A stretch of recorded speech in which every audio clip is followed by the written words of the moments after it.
छात्रों का स्वागत है। देखिए, अब की बार आपको यहाँ पर ये SSC CGL previous year question paper मैंने सेलेक्ट किया है, जो कि मैं सॉल्व कर रहा हूँ यहाँ पर, और इससे आपको बहुत मदद मिलेगी, बहुत अच्छी प्रैक्टिस होगी। और अगर ये आपको फेवर करता है और समझ में बढ़िया आ जाता है इस तरह से, तो फिर आप लोग मुझे बताइए, कमेंट करिए। तो उस माध्यम से मैं बीच बीच में आपको इस तरह के क्वेश्चन पेपर सॉल्व करके एक्सप्लेन करके बताता भी रहूँगा, क्योंकि बोर्ड में बहुत सारे क्वेश्चन एक साथ मैं नहीं ले पाता, इसलिए तो मैं इसमें जो है सुविधा रहेगी कि किस तरह से क्वेश्चन आते हैं और क्या उनमें हमें सावधानी बरतने की ज़रूरत है। तो ये शायद 13 अगस्त 2021 का पेपर है, यहाँ पर पड़ा हुआ है 13 अगस्त 2021 शिफ्ट 1 का पेपर। तो इससे आपको काफ़ी मदद मिल जाएगी। तो स्टार्ट करते हैं, ज़्यादा बड़ा ना बने वीडियो, इसलिए तुरंत ही स्टार्ट करते हैं। तो यहाँ पर देखिए, किस तरह से आपको पहले पेपर आपको सॉल्व करना है, ठीक है। ये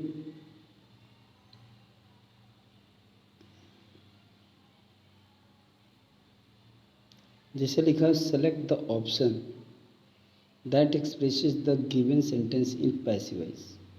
सेंटेंस आपका ये दिया हुआ है, the invigilator is advising the students not to carry calculators into the examination. कहना ये चाहता है कि इन्विजिलेटर निरीक्षक जो है वो विद्यार्थियों के एग्जामिनेशन हॉल में कैलकुलेटर्स न लाने की सलाह दे रहा है।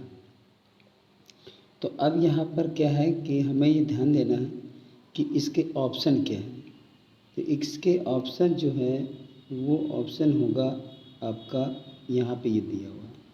पहला ऑप्शन आपका दिया है, ये आंसर लिखा number 1, the students are being advised by the invigilator not to carry calculators into the examination. तो जो हमने सेंटेंस वहाँ पे देखा वो आपका कंटिन्यूअस में है, ये आपका कंटिन्यूअस फॉर्म में है। तो इज़ एडवाइजिंग, अगर हम देखते हैं कि the students are being advised, तो ये एक हिसाब से प्रयोग अच्छा है। लेकिन अगर हम देखते हैं कि वहाँ पर आपका जो ये क्वेश्चन दिया हुआ था यहाँ पर कि students are being advised by the invigilator not to carry calculators, तो ये इसका यूज एकदम सही किया है उसने, क्योंकि सेंटेंस हमारा इज़ एडवाइसिंग है, ठीक है। तो यहाँ पर ये सही प्रयोग यहाँ पर पहला दिखा रहा है। दूसरा, स्टूडेंट्स हैव बीन एडवाइज्ड, प्रयोग सही नहीं है आपका यहाँ पे, तो यहाँ पर हमको ये क्वेश्चन रॉन्ग लग रहा। इसके बाद द स्टूडेंट्स वर एडवाइज्ड, ये भी रॉन्ग लग रहा। The students were advised the invigilator, इसका तो स्ट्रक्चर ही गलत है, जो एडवाइज्ड द इन्विजिलेटर लिखा हुआ है, वर एडवाइज्ड फिर द इन्विजिलेटर, मतलब ये सही नहीं। तो यहाँ पे आपका चौथा और तीसरा और दूसरा यहाँ पर ये रॉन्ग है और आपका पहला ऑप्शन सही है। तो अगला देखते हैं अब हम, यहाँ पर आपका दूसरा है, दूसरा दिया, select the most appropriate word to fill in the blank. जो सबसे अप्रोप्रिएट हो उसको हमें इस ब्लैंक में भरना है। India is formally moving ahead to, फिर यहाँ खाली जगह है, वे 21 MiG 29 and 12 Sukhoi 30 MKI fighters from Russia along with upgrades of their existing fleets. तो यहाँ पर हमें देखना है कि formally moving to ahead to. अब हमें ये देखना है कि ऑप्शन क्या है। पहला ऑप्शन आपका दे रहा है एकम्प्लिश, माना इसका होता है पूरा करना। दूसरा होता है अचीव, हासिल करना, कोई मतलब लक्ष्य प्राप्त करना हो कुछ परिश्रम से, मेहनत से, प्रयास करते हुए। एडवांस माना होता है आगे बढ़ना, ठीक है। तो प्रोक्योर जो यहाँ प्रोक्योर लिखा है, प्रोक्योर, इसके माने होता है आपको खरीद, खरीद या खरीद फरोख्त बिक्री जो भी हो ये प्रोक्योर होता है। तो यहाँ पर हम उसमें एकम्प्लिश माने पूरा करना भर नहीं पाएंगे, ठीक है, क्योंकि वहाँ पे क्या लिखा हुआ है, फॉर्मली मूविंग अहेड टू, ठीक। तो एकम्प्लिश पूरा करने जैसा इसमें कुछ नहीं है। अचीव माने हासिल करना, ऐसे कोई चीज़ अचीव होती नहीं है जो यहाँ पर मिग 21 दिया हुआ है। फिर एडवांस माने आगे बढ़ना होता है, तो एडवांस माने आगे बढ़ना होता है, तो यहाँ पर आपका मूविंग अहेड लिखा हुआ है, मूविंग अहेड टू, तो मूविंग अहेड माने खुद ही होता है आगे बढ़ना, इसलिए वो नहीं आएगा। इसलिए आपका जो आंसर आएगा वो आएगा ये वाला, ठीक है, यानी प्रोक्योर आएगा आपका। तो इस हिसाब से आपका ऑप्शन नंबर 4 सही है। इसके बाद आगे देखते हैं क्वेश्चन नंबर 3 में लिखा हुआ है आपका, क्या लिखा है, लिखा है sentences of a paragraph are given below in jumbled order. Arrange the sentences in the right order to form a meaningful and coherent paragraph. एक कुछ सेंटेंस दिए हैं जो जम्बल्ड है, मतलब आगे पीछे हैं, डिसऑर्डर है, उन्हें हम ऐसे क्रम में ऑर्डर में एडजस्ट करें कि एक मीनिंगफुल पैराग्राफ बन जाए, कोई एक सही अर्थ देने वाला पैराग्राफ बन जाए। तो चलिए उसको देखते हैं। यहाँ पर लिखा है बट द ईगल, लिखा हुआ है बट द ईगल और in wrath gave the beetle a flap of his wing and straightway seized upon the hare and devoured him.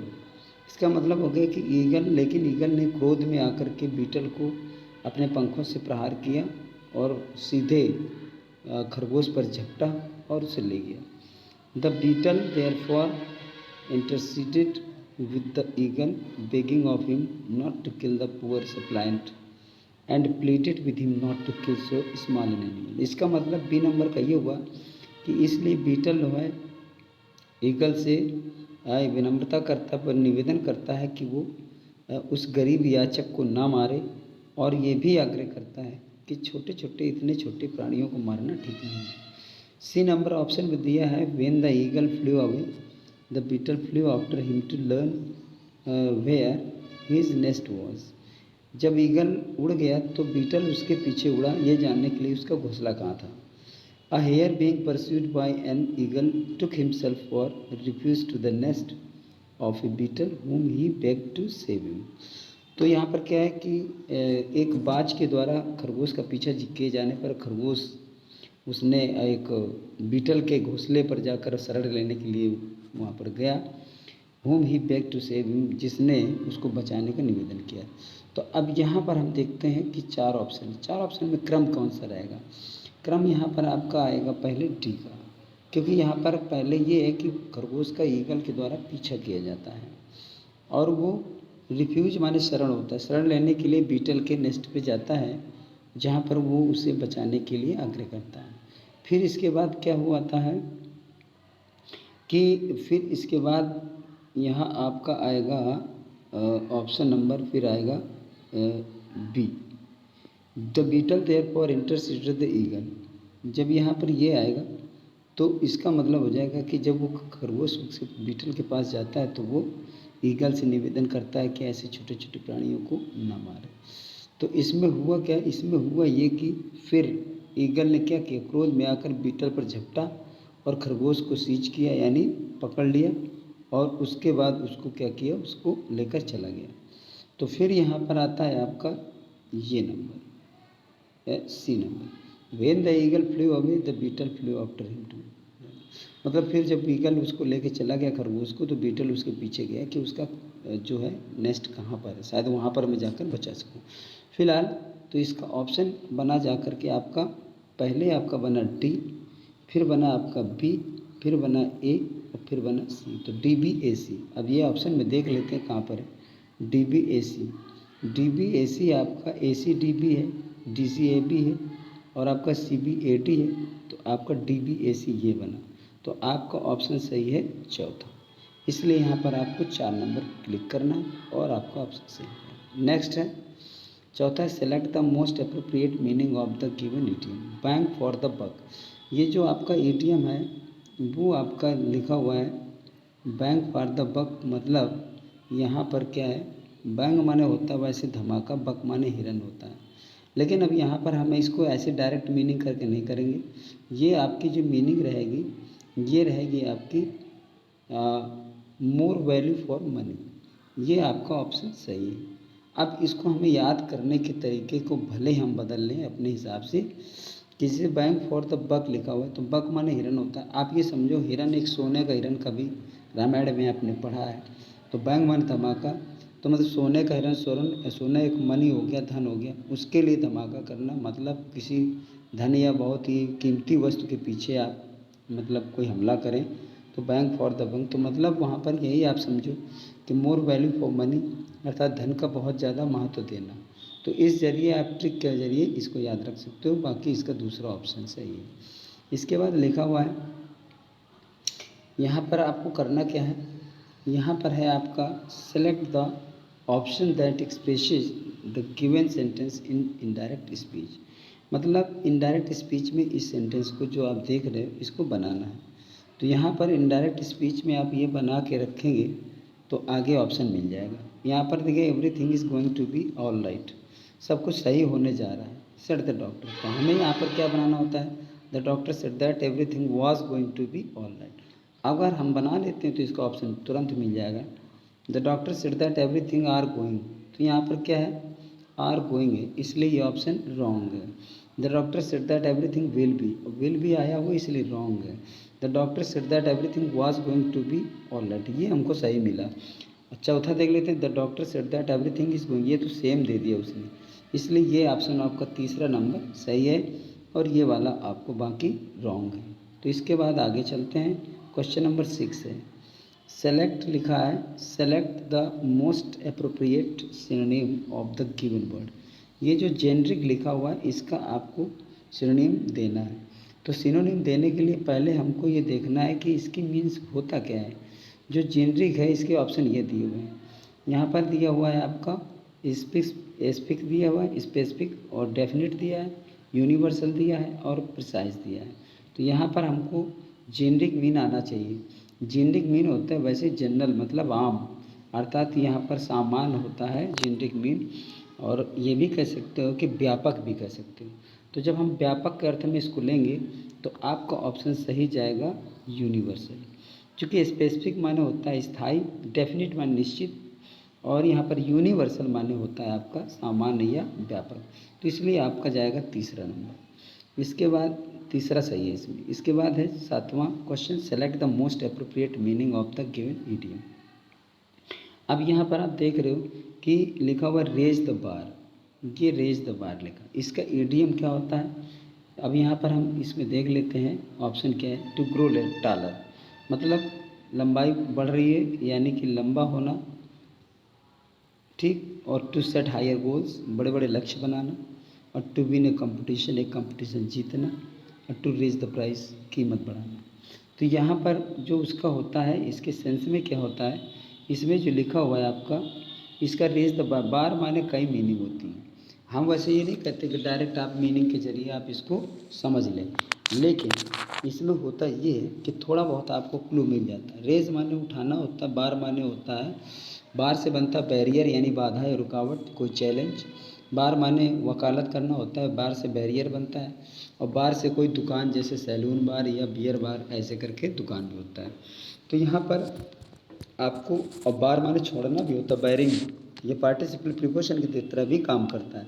तो यहाँ पर आपको ध्यान देना है कि इस चीज़ को हम थोड़ा सा मैनेज करें कि हमारी मीनिंग होनी क्या चाहिए। तो यहाँ पर जब हम ये लेते हैं कि रेज द बार, तो इसको हमें चुनौती लेने के हिसाब से हो गया। रेज द बार मतलब कोई जैसे नहीं होता बीड़ा उठाना, बीड़ा उठाना मतलब चुनौती स्वीकार करना, मतलब कोई काम बहुत डिफ़िकल्ट उसको हैंडल करना। तो यहाँ पर वही चीज़ है कि टू सेट हायर गोल्स, मतलब बड़े लक्ष्य स्थापित करना, बड़े लक्ष्य की को तय करना, मतलब डिटरमाइन होना कि हमें एक बड़ा लक्ष्य तय करना है। तो यहाँ पर आपका सही है to set higher goals. Next है select the option that can be used as one word substitute for the given group of word। अब यहाँ पर ये जो आपका ग्रुप दिया हुआ है इसका आपको वन वर्ड सेलेक्ट करना है कि इसका वन वर्ड क्या होगा। A herd or flock of animals being travel in a body, मतलब क्या होता है कि इन ए बॉडी, एक ही ग्रुप में किसी झुंड या समूह को जो जानवरों का होता है उसको ड्राइव किया जाता है, मतलब हाँका जाता है। ड्राइव माने गाड़ी चलाना होता है, ड्राइव माने किसी स्क्रू को घुमाना भी होता है, स्क्रू ड्राइवर जिसको बोलते हैं उससे किसी पेंच को घुमाते हैं, और ड्राइव माने हाँकना भी होता है, ठीक है, ड्राइव माने चलाना भी होता है। तो यहाँ पर हमें देखना है ऑप्शन क्या है। अब चूंकि एनिमल्स की बात है तो यहाँ पर पहला ऑप्शन दिया हुआ क्राउड, भीड़ होता है, क्लस्टर, पेड़ों का झुंड क्लस्टर कहलाता है, थ्रॉन्ग माने भी भीड़ होता है, ड्रॉप, ये ड्राइव से बना ड्रॉप, ड्रॉप ये पार्टिसिपल फॉर्म बन गया, पार्टिसिपल फॉर्म बनेगा तो यही हमारा ऑप्शन सही होगा कि एनिमल्स किसी ग्रुप को पशुओं के झुंड को हाँका जाए वो उसको ड्रॉप हम कह सकते हैं, इसलिए ऑप्शन नंबर आपका 4 सही है। नेक्स्ट क्वेश्चन देखते हैं। 9 नंबर क्वेश्चन है select the most appropriate synonym of the given word. यहाँ पर लिखा हुआ है रिजाइम। अब रिजाइम का मीन्स क्या होता है? रिजाइम मीन होता है शासन करना, कोई शासन होता है रिजाइम मीन, या हम शासन प्रणाली भी कह सकते हैं। अब इसकी मीनिंग देखते हैं कि ऑप्शन में क्या है। मीनिंग यहाँ पर दी हुई है, यहाँ मीनिंग दी है कंट्री, कंट्री माने देश, रूल माने शासन या शासन करना, टेरिटरी माने इलाका या क्षेत्र, स्पेस माने स्थान। तो यहाँ पर आपका सही है ऑप्शन नंबर 2, क्योंकि यही है, बाकी सब अलग अलग है। तो रूल माने, और एक चीज़ और है चूँकि हमें ध्यान देना है, वो आपको पूछ क्या रहा है, वो आपका पूछ रहा है सिनोनिम। तो सिनोनिम में हमारा वही मिला जो हम चाहते हैं, यानी यहाँ पर वो पूछ रहा है, यहाँ पर वो क्या पूछ रहा है कि सिनोनिम बताइए, तो रूल माने शासन करना होता है, रिजाइम माने शासन करना, ऑप्शन नंबर 2 सही है। नेक्स्ट हम देखते हैं क्वेश्चन नंबर 10 है। क्वेश्चन नंबर 10 कह रहा है कि select the most appropriate option to substitute the underline segment in the given sentence, if no substitution is required select no substitution. यहाँ पर हमको सब्सटीट्यूट वन वर्ड नहीं देना है, बल्कि जो अंडरलाइन पोर्शन है यहाँ तक, place the drum if you press, तो हमें ऑप्शन में ये देखना है कि क्या इस जगह पर, क्या ऑप्शन में दिए हुए जितने विकल्प हैं उनमें कोई यहाँ पर हम रिप्लेस कर सकते हैं, और ये आंसर वही जो लाइन दी हुई है ये क्या वही सेंस देगा। मतलब हम ऐसा कोई ऑप्शन यहाँ पर सिलेक्ट करें जो ऑप्शन दिए हैं कि इसकी जगह हम रख दें और फिर भी यही आंसर दे, बदले में सब्सटीट्यूट इस तरह से करना है, कोई वन वर्ड नहीं होता वहाँ। तो यहाँ पर लिखा है the toy drummer place the drum if you press the button at the back. Toy drummer मतलब जो खिलौना ड्रम होता है, अगर उसकी पीठ पर लगे हुए बटन को या पीछे लगे हुए बटन को आप प्रेस करते हो तो वो ड्रम बजाने लगता है, समझ रहे हो ना। The toy drummer place the drum if you press, तो place the drum if you place, इसका आपको स्ट्रक्चर भी ध्यान रखना है कि क्या कह रहा है वो, ठीक। ऑप्शन देखते हैं हम, यहाँ पर लिखा हुआ ऑप्शन दे रहा है यहाँ पर आपका will play the drum if you will place, मतलब वो ड्रम बजाएगा यदि आप बटन को प्रेस करोगे। तो यहाँ पर दोनों में आपका फ्यूचर टेंस दे रहा है, इसलिए ये मैच नहीं कर रहा है, इस तरह नहीं होता है सेंटेंस, क्योंकि दोनों में आपको फ्यूचर टेंस में ले जाए। फिर playing the drum if you pressed, ये पास्ट में है और ये कंटिन्यूस में है, ये भी सही नहीं है, ये भी सही नहीं है। Played the drum if you are pressing, ये तुम दबा रहे हो तो प्लेट बजाता था, ये भी सही नहीं है, इसलिए आपका ऑप्शन रहेगा नो सब्सटीट्यूशन। ये तीनों में से कोई उस जगह सेट नहीं होगा, इसलिए नो सब्सटीट्यूशन होगा। और देखिए इस तरह के भी क्वेश्चन आते हैं कि आपको रिप्लेस करना होता है, और कुछ लड़के जो नहीं जानते वो सब्सटीट्यूशन ढूंढते रह जाते हैं, इसलिए आपको नो सब्सटीट्यूशन वाला विकल्प चुनना है और आगे बढ़ना है। इसके बाद हम देखते हैं 11 नंबर आपका है select the incorrectly spelled word. आपको देखना है कि कौन सा ऐसा वर्ड है जिसकी मीनिंग गलत सेट की गई है, गलत लिखी गई है। तो हम सीधे मीनिंग पे चलते हैं। यहाँ पर लिखा हुआ है आपका अनमैनेजेबल, मतलब जिसका प्रबंध नहीं किया जा सकता, अनमैनेजेबल। वाइल्डरनेसेस लिखा, वाइल्डरनेस माने होता है कि वाइल्डरनेस माने निर्जन या वीरान जगह होती है, एकांतपन। और वाइल्डरनेस एक जगह के लिए होता है, इसलिए वो नाउन होता है, नाउन को बहुवचन बनाया जा सकता है। ये दोनों मीनिंग सही है, क्योंकि अन लगा है आगे प्रीफिक्स है, एबल नीचे बाद में लगा है सफिक्स है, और बीच में बेसिक वर्ड दिया हुआ है, तो यहाँ पर कुछ गलत नहीं है। फिर इसके बाद देखते हैं वायलेंस। वायलेंस में गलत क्या है, वी और आई और ओ ऐसे करके देता है वो, ठीक। तो ये कर दिया उसने वी ओ आई, तो ये मीनिंग गलत है। और ये एक्सटर्मिनेटेड जो लिखा हुआ ये भी स्पेलिंग सही है। तो यहाँ पर आपको देखने को मिलेगा कि आप ऑप्शन आपका 3 यहाँ पर सिलेक्ट करना है, क्योंकि वायलेंस माने हिंसा होता है और उसकी स्पेलिंग सही नहीं है। पहले वी होगा और फिर आई होगा, इसमें ओ दे रखा है। तो ठीक, ये भी क्लियर हो गया। आगे बढ़ते हैं। आपका क्वेश्चन नंबर आपका है 12। Select the most appropriate antonym of the given word gradual. ये ध्यान रखिए, एंटोनिम ढूंढना है इसका। ग्रेजुअल, ग्रेजुअल माने होता है क्रमिक। क्रमिक का मतलब होता है जब हम क्रम से कोई काम कर रहे होते हैं, धीरे धीरे काम कर रहे होते हैं, उसको ग्रेजुअल कहते हैं। तो आगे बढ़ते हैं। ऑप्शन क्या है? ग्रेजुअल का एंटोनिम निकालना है, ध्यान रखिए। यहाँ पर दिया हुआ है एब्रप्ट। एब्रप्ट माने होता है आकस्मिक, अचानक या विषम होता है। स्लो माने धीमे होता है। रेगुलर माने नियमित होता है। जेंटल माने धीरे से होता है, जेंटली जैसे यूज करते हैं, वैसे जेंटल माने सज्जन भी होता है। तो हम मान के चले ये तीनों उसके सिनोनिम्स हो सकते हैं। एब्रप्ट जो लिखा होता है उसका मतलब विषम, वो ग्रेजुअल कह रहा है क्रम से, और ये कह रहा है अचानक, एब्रप्ट माने। इसलिए ऑप्शन आपका ए सही है, यानी 1 नंबर सही है। एब्रप्ट ही यहाँ पर सेलेक्ट किया जाएगा और ये तीनों आपके छोड़ दिए जाएंगे। नेक्स्ट है 13 नंबर है आपका, sentences of a paragraph are given below in jumbled order. Arrange the sentences in the right order to form a meaningful and coherent paragraph. इस तरह का आंसर हम पीछे एक सॉल्व कर चुके हैं। तो हम जरा देखते हैं कि जम्बल्ड वर्ड में कौन से सेंटेंसेस किस प्रकार से दिए हुए हैं। तो पैराग्राफ देखते हैं। लिखा हुआ यहाँ पर, when we got near we saw it was the steam rising from hot spring. जब हम पास गए तो हमने देखा कि आपका जो एक गर्म झरना था उससे भाप निकल रही थी। फिर यहाँ पर है we saw in the distance a great column of smoke. हमने देखा दूर से कि एक धुएं का बहुत बड़ा गुबार उठ रहा था। ठीक, फिर we wondered if it came from a chimney or a burning house. हमको आश्चर्य ये हुआ कि क्या ये किसी जलते हुए घर से आ रहा था और या फिर ये किसी चिमनी से उठ रहा था। फिर उसने कहा we thought of taking a bath in the hot water. फिर हमने गर्म पानी में स्नान करने के लिए सोचा। तो यहाँ पर हमको ये पहले देखना है कि हमें करना क्या, कहाँ से क्या पहले आपको दिखाई पड़ा, क्या आपने सोचा। तो क्या यहाँ पर समझ में आना चाहिए। क्वेश्चन नंबर आपका देखो 13 है, और 13 में जो आप देख रहे हो तो यहाँ पर ये ऑप्शंस हैं और अब ये ऑर्डर है और ऑप्शन ये दिया हुआ है, ठीक है ना। तो ऑप्शन यहाँ पर आपको ध्यान देना है। सबसे पहले आप सेलेक्ट करिए question number B, sentence number. हमने दूर से एक धुएं का गुबार देखा। फिर क्या हुआ? फिर ये हुआ कि वेन वी गॉट नियर, जब हम पास में गए, ठीक, तो हमने देखा कि यह एक गर्म झरने से निकलता हुआ धुआं था, ठीक है ना। फिर यहाँ पर क्या है कि ऑप्शन नंबर आपका बी के बाद आपको जो है, बी के बाद आप लेंगे, पहले लेंगे आप बी को, ठीक है, और फिर लेंगे आप सी को।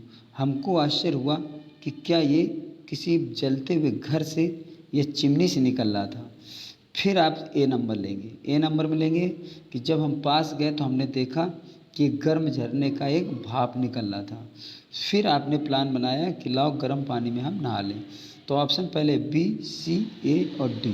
तो यहाँ पर आपको ऑप्शन सेलेक्ट करना है आपको 3rd नंबर, बी, सी, ए और डी। तो यहाँ ऑप्शन 3rd नंबर चुना जाएगा। इसके बाद आपका है 14 नंबर। यहाँ पर है select the most appropriate option to fill in the blank. मतलब हमको खाली जगह में मोस्ट अप्रोप्रिएट ऑप्शन फिल करना है। सेंटेंस क्या है? Work and domestic made Kajal short tempered.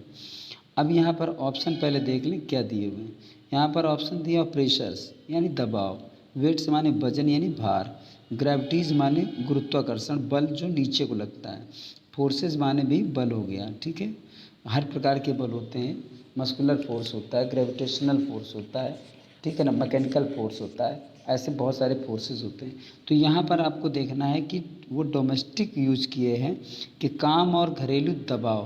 तो यहाँ पर आप जो देख रहे हैं इस जगह पर, यहाँ पर आएगा आपका प्रेशर्स। यहाँ आप प्रेशर्स भरोगे और आपका आंसर सही हो जाएगा, क्योंकि बात है काम और घरेलू दबाव की। तो जो आपका डोमेस्टिक प्रेशर पड़ रहा है वो आपको प्रेशर, वजन नहीं भरना है, किसी वस्तु का वजन होता है। तो यहाँ पर ऑप्शन नंबर ए सिलेक्ट करना है और आपका सही हो जाएगा। अब इसके बाद है आपका question number 15, select the incorrectly spelled word. एक हम सही कर चुके हैं, फिर हमें एक ऐसा वर्ड सेलेक्ट करना है जिसकी मीनिंग इनकरेक्ट है। क्या है?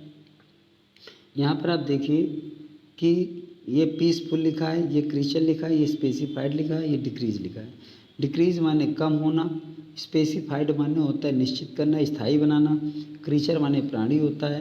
क्रिएचर की भी स्पेलिंग सही है, स्पेसिफाइड की भी सही है, डिक्रीज की भी सही है, पीसफुल की रॉन्ग है। पीसफुल की इसलिए रॉन्ग है क्योंकि हम जब पीसफुल लिखते हैं तो पीसफुल ऐसे लिखते हैं, ठीक है, ये स्पेलिंग हुआ करती है, PEACEFUL ये होती है, जबकि यहाँ पर ऐसा नहीं, ये टुकड़े वाला पीस ले लिया है। तो आपको करना ये है कि आपको ऑप्शन चुनना है ये वाला नंबर 1, ये इसकी स्पेलिंग गलत है। नेक्स्ट है क्वेश्चन नंबर आपका है 16, select the most appropriate antonym of the given word seize.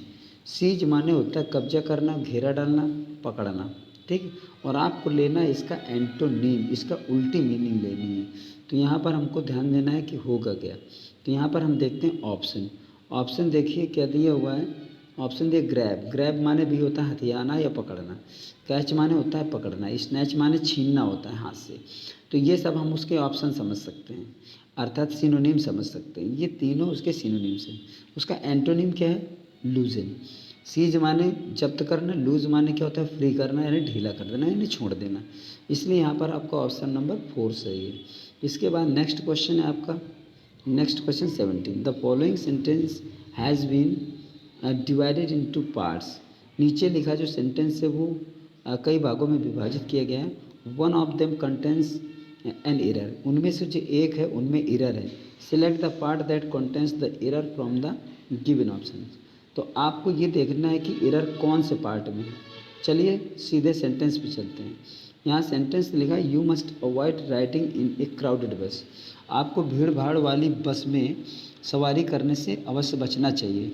और ट्रैवलिंग इन ए मेट्रो, या फिर मेट्रो में ट्रैवलिंग करने से बचना चाहिए। कब? ड्यूरिंग रश आवर्स, जब आप बहुत ज़्यादा भीड़ भाड़ या जल्दबाजी में हो तो आपको बचना चाहिए। As both are quite unpleasant experiences, क्योंकि दोनों ही जो ये एक्सपीरियंसेस हैं ये बड़े ही दुखद होते हैं। ये क्वाइट माने बिल्कुल, अनप्लेजेंट माने दुखद। यहाँ पर गलत क्या है? गलत आपका क्वाइट है, क्योंकि जब हम देखते हैं कि क्वाइट की स्पेलिंग क्या होती है तो क्यू जो होता है और फिर यू होता है, फिर आई होता है, फिर टी और ई होता है। इस क्वाइट माने होता है बिल्कुल, और ये क्वाइट लिखा है शांत या चुप वाला। तो इसलिए ये गलत है आपको, और इसको आपको हटाना है। और आपको आंसर यहाँ पर देख लेना है कि कौन सा सेलेक्ट करना है। यहाँ पर देखिए as both are quite unpleasant experiences, ये पहला है ड्यूरिंग रश आवर, और travelling in a metro you must avoid riding in a crowded bus. जो पहला आंसर सही है वो पहले ही लिख दिया उन्होंने, इसलिए आपको यहाँ पर ये ऑप्शन सेलेक्ट करना है, ये सही है। ठीक है, नेक्स्ट है आपका 18 नंबर क्वेश्चन है। 18 नंबर क्वेश्चन में दिया हुआ है, ये दे रहा है कि the following sentence has been split into 4 segment. जो नीचे सेंटेंस दिया हुआ है वो ये सेंटेंस है। जो नीचे सेंटेंस दिए ये 4 सेगमेंट में स्प्लिट किया गया है, तोड़ा गया है। Identify the segment that contains A grammatical error. आपको ऐसा पार्ट सेलेक्ट करना है जिसमें से ग्रामेटिकल एरर दी हुई हो। तो इसमें लिखा क्या है? Had you not reached in time. यदि तुम समय से नहीं पहुंचते, जो हैड आगे लिखा है ये आपका क्वेश्चन नहीं बना रहा, बल्कि ये कंडीशन पैदा कर रहा है। हैड है, शुड है, वर है, इफ़ है, अनलेस है, ये सभी कंडीशन पैदा करते हैं सेंटेंस में। तो यहाँ हैड कंडीशन, यहाँ क्वेश्चन नहीं बनेगा। यदि तुम समय से नहीं पहुँचते, we will have lost our lives, हम अपने जीवन खो चुके होते, या खो देते, या खो दिए होते। तो यहाँ पर आपका जो कॉम्बिनेशन होता है हैड और प्लस जब वर्ब की थर्ड फॉर्म आती है तो आगे का जो स्ट्रक्चर बनता है वो वुड हैव का बनता है, विल हैव का नहीं बनता, वुड हैव का बनता है। इसलिए आपका पार्ट विल हैव वाला गलत है। ऑप्शन देख लेते हैं। ऑप्शन आपका दिया हुआ है जो यहाँ पर वो हैड यू दिया, इसमें कोई गलत नहीं है। लॉस्ट अवर लिव्स ये भी सही है आपका, ये भी सही है। नॉट रीच इन टाइम ये भी सही है। वी विल हैव, ये आपका गलत है, इसलिए ऑप्शन सेलेक्ट करना है 4 आपका, और आपका सही हो जाएगा। कंडीशनल सेंटेंसेस जो होते हैं उनके कई स्ट्रक्चर होते हैं और वो बच्चों को आने चाहिए। फिलहाल आगे बढ़ते हैं। अगला क्वेश्चन आपका है 19 number. Select the most appropriate option to substitute the underline segment in the given sentence. If no substitution is required select no substitution. इस तरह का आप क्वेश्चन एक ऊपर सॉल्व कर चुके हो। वाइल वॉशिंग योर हैंड्स, अर्थात अपने हाथ धोते समय rub them together for 20 seconds to remove the microbes on them, मतलब उन हाथों को कम से कम 20 मिनट तक, रब देम टुगेदर फॉर 20 सेकेंड, दोनों को एक साथ मिलाकर 20 सेकंड तक मलिए, to remove the microbes on them, उन पर कीटाणु जो जमा होते हैं उनको हटाने के लिए। तो अब हम यहाँ पर देखते हैं कि जो आपका ऑप्शन है, ठीक है, वो अंडरलाइन पोर्शन ये है, ये देखो नीचे द माइक्रोब्स ऑन देम, इसमें अंडरलाइन किए गए हैं। तो ये जो ऑप्शन दिया हुआ है इसमें हमें देखना है सब्स्टिट्यूट कोई आएगा कि नहीं आएगा। देखते हैं आगे। यहाँ पर आपको दिया हुआ है, ये पहले लिखा द माइक्रोब्स ऑन देयर होता नहीं, गलत है। द माइक्रोब्स ऑन दोज, गलत, डिमॉन्स्ट्रेटिव प्रोनाउन है। और द माइक्रोब्स ऑन दे भी नहीं होता, ये आपका नॉमिनेटिव केस में है, ये पॉजिटिव केस में है, ये आपका डिमॉन्स्ट्रेटिव प्रोनाउन है, इसलिए तीनों सेट नहीं हो रहे, इसलिए ये आपके ऑप्शन गलत हैं और आपका ऑप्शन नंबर 4 सही है। नो सब्स्टिट्यूशन रिक्वायर्ड, कोई सब्स्टिट्यूशन वहाँ पर नहीं हो पाएगा, जो है वही सही रहेगा। नेक्स्ट चलते हैं। 20 नंबर क्वेश्चन आपका है, select the option that can be used as a one word substitute for the given group of words. यहाँ पे हमें देखना था ये जो रेड कलर में लाइन लिखी हुई है इसका कोई ऑप्शन सब्स्टिट्यूट होता है, वन वर्ड होता है कि नहीं होता है। तो यहाँ पर लिखा हुआ है, देखिए क्या लिखा है, अ ग्रुप ऑफ 3 नॉवेल्स और plays each complete in itself. जब 3 नॉवेल्स और या फिर प्लेज को हम एक ग्रुप में कर देते हैं तो वो किस स्थिति में, किस रूप में जाकर अपने आप को कवर करता है, यानी उसको कहते क्या हैं। जब 3 नॉवेल एक साथ लिखते हैं तो उस बुक का नाम क्या होता है। तो यहाँ पर हम उसका ऑप्शन देखते हैं। यहाँ पर ऑप्शन आपका ये लिखा हुआ है, ट्रिपलेट, ट्रिवेट, ट्रिमवेर और ट्रियोलॉजी। तो जो ट्रियोलॉजी है ये आपका ऑप्शन सही है, क्योंकि ट्रिपलेट का मतलब कोई भी 3 कोने की स्थिति वाली कोई वस्तु हो सकती है। ट्रिवेट का मतलब एक किचन में कोई एक जगह होती है, वो क्लियर नहीं है मुझे, लेकिन यहाँ पर ये सही नहीं है। ट्रिमवेयर माने होता है त्रिशासक, त्रिशासक का मतलब होता है जो वो 3 राज्यों में शासन एक साथ करता हो। ट्रिलॉजी का मतलब आपका होता है वो जब 3 नाटक एक साथ लिखे जाते हैं तो उसको ट्रिलॉजी बोलते हैं। और इसमें ऐसा भी होता है कि एक आपका नॉवेल हो गया, दूसरा इंटरल्यूड हो गया, और दूसरा आपका फिर नॉवेल हो गया, दूसरा फिर इंटरल्यूड हो गया, और फिर तीसरा आपका फिर नॉवेल हो गया। तो बीच बीच में इसमें इंटरल्यूड भी होते हैं, जैसे जॉन गॉल्सवर्थी का 4 साइड सागा है, तो उसी में आपको ये पढ़ने को मिल जाएगा। फिलहाल नहीं जानते होंगे, लेकिन यहाँ पर मैं बता रहा हूँ ट्रिलॉजी आपको। तो जब 3 नॉवेल या ड्रामा या प्ले एक साथ हो जाते हैं तो वो बुक को फिर हम ट्रिलॉजी कहते हैं। तो यहाँ ऑप्शन नंबर 4 सेलेक्ट करना है। नेक्स्ट आपको देखते हैं कॉम्प्रीहेंशन है यहाँ पे। तो कॉम्प्रीहेंशन में क्या कह रहा है, in the following passage some words have been deleted. नीचे जो पैराग्राफ है उसमें कुछ वर्ड्स डिलीट किए गए हैं। Fill in the blanks with the help of the alternatives given. Select the most appropriate option for each blank. तो हर खाली जगह में आपको एक अप्रोप्रिएट ऑप्शन सेलेक्ट करना है, और वो हम देख लेते हैं पैराग्राफ क्या है। तो यहाँ पर दिया हुआ ये पैराग्राफ क्या है, what every tourist must take back from Bhutan is pure honey. अर्थात भूटान से जो हर टूरिस्ट लगभग लेकर जो चीज़ लेकर आता है वो है शुद्ध शहद लेकर आता है। स्पेशली पुटका, उसको स्पेशली पुटका बोलते हैं। एंटीबायोटिक होती है वो। हनी प्रोड्यूस्ड, अब प्रोड्यूस की जाती है किसके माध्यम से, मेलीपोना बीज के माध्यम से वो कलेक्ट की जाती है। तो यहाँ पर हमको पहले नंबर का ऑप्शन देख लेना है। पहले नंबर में ऑप्शन आपको दिया हुआ है ऑफ, थ्रू, बाय, विद। तो अगर हम यहाँ पर देखें कि अब यहाँ पर ये जो लिखा हुआ है थ्रू है, ये THROUGH। तो मेलीपोना बीज के माध्यम से, मेलीपोना बीज के द्वारा या मेलों के बीज के साथ। तो यहाँ पर हमारा ऑप्शन 3 सही होना चाहिए। कैसे सही होना चाहिए? यहाँ पर लिखा हुआ प्रोड्यूस्ड बाई आना चाहिए। तो जब हमारा प्रोड्यूस्ड बाई आएगा पहले ऑप्शन में, पहले में बाई, ठीक है ना, तो वो बाई यहाँ पर भरा जाएगा। इसके बाद आगे बढ़ते हैं। स्टिंगलेस बीज होती है ये, a breed found in protected areas. फिर लिखा हुआ 700 to 1500 metre above sea level. ये जो ये जो बीज होती हैं ये कहाँ पर ज़्यादातर पाई जाती हैं? ये समुद्र तल से इसकी ऊंचाई 700 से 1500 के बीच में होती है, ऐसे एरियाज़ में पाई जाती है। तो यहाँ पर दूसरा ऑप्शन हम देखते हैं, ये पहला ऑप्शन था, ये दूसरा ऑप्शन है। दूसरा ऑप्शन में हमें देखना है कि वहाँ पर था 700 to 1500, तो मिड्स नहीं होगा, आफ्टर नहीं होगा, बिटवीन आ जाएगा, एमंग छोड़ देंगे। यह ऑप्शन आपका 3 सही है। वहाँ पर ऑप्शन क्या था?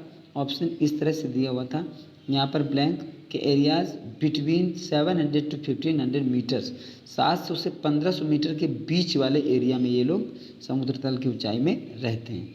तो यहाँ पर आपका उसका ऑप्शन जो था, इसका ऑप्शन ये बिटवीन चुना जाएगा। इसके बाद हम देखते हैं क्वेश्चन नंबर आपका नेक्स्ट बढ़ जाते हैं उसमें syllabus. Due their small size, अपने छोटे आकार के कारण।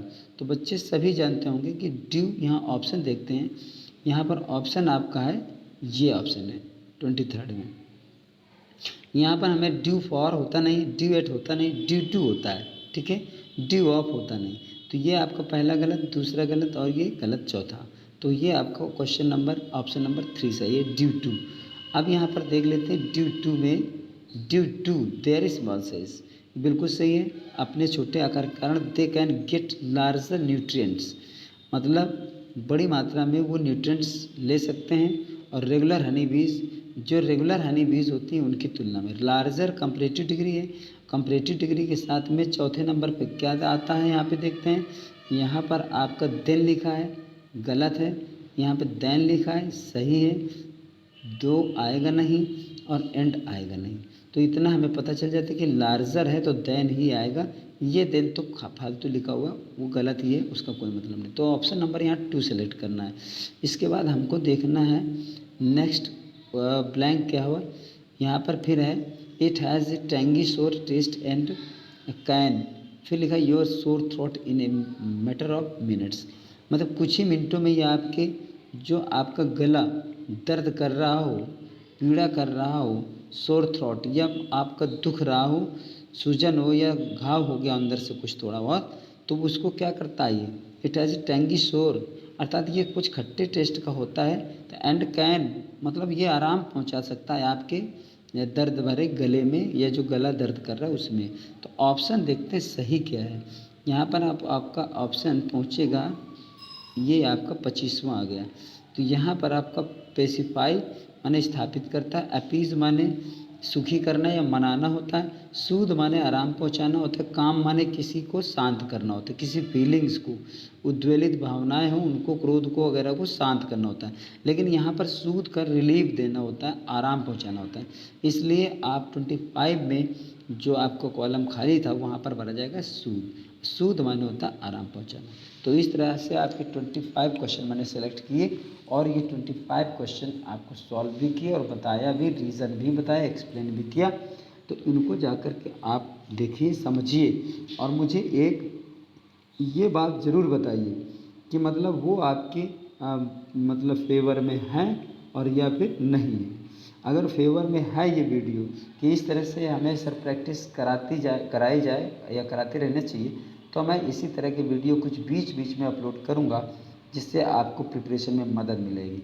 क्योंकि इतने सारे क्वेश्चंस मैं बोर्ड में लोड नहीं कर पाता, या लोड करूँगा बार बार इरेज करूँगा तो मज़ा नहीं आएगा, और इतना सारा ऑप्शन मैं लिखने में बहुत बड़ा वीडियो बनेगा। तो यहाँ पर आपको मैंने ये इस तरह का बनाया, और जैसा मुझे कमेंट करके ये ज़रूर बताइए कि इसमें आप कंफर्टेबल फील करते हैं या नहीं, आपके लिए ये सपोर्ट करेगा या नहीं।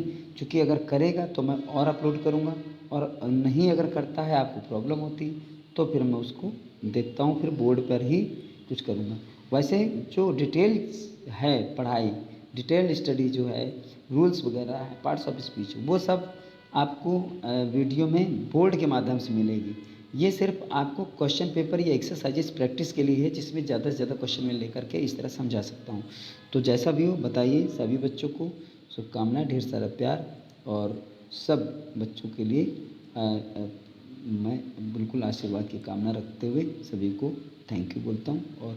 और देखिए, मैं सबका आभार ये मानता हूँ कि सारे बच्चे वीडियो देखते हैं और मुझे सपोर्ट करते हैं। Thank you.